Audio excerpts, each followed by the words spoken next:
সংশোধন করে দিবেন। সবাই ঐক্যবদ্ধভাবে আমরা এই যুদ্ধে জয়ী হতে চাই। সবাইকে ধন্যবাদ।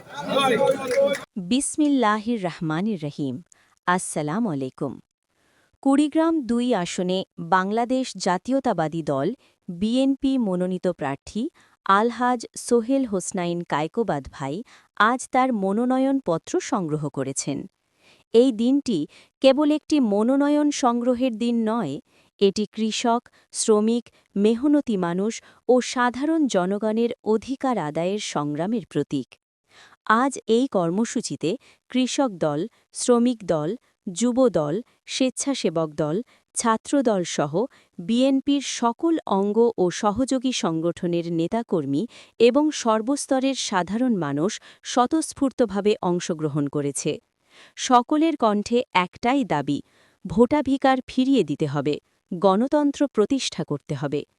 শহীদ রাষ্ট্রপতি জিয়াউর রহমান এদেশের কৃষক ও শ্রমজীবী মানুষের অধিকার প্রতিষ্ঠা করেছিলেন।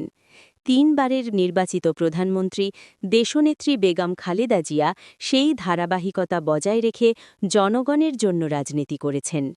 আজ বিএনপির ভারপ্রাপ্ত চেয়ারম্যান জনাব তারেক রহমানের নেতৃত্বে আমরা আবারও জনগণের শাসন প্রতিষ্ঠার লক্ষ্যে ঐক্যবদ্ধ।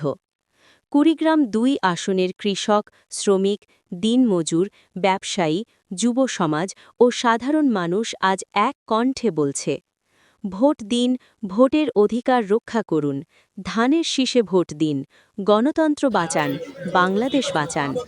ইনশাল্লাহ জনগণের ভালোবাসা ও সমর্থনে আলহাজ সোহেল হোসনাইন কায়কোবাদ ভাই বিজয়ী হবেন এবং কুড়িগ্রাম ২ আসন হবে জাতীয়তাবাদী শক্তির একটি শক্ত ঘাঁটি। শহীদ জিয়া অমর হোক, খালেদা জিয়া জিন্দাবাদ, তারুণ্যের অহংকার তারেক রহমান জিন্দাবাদ।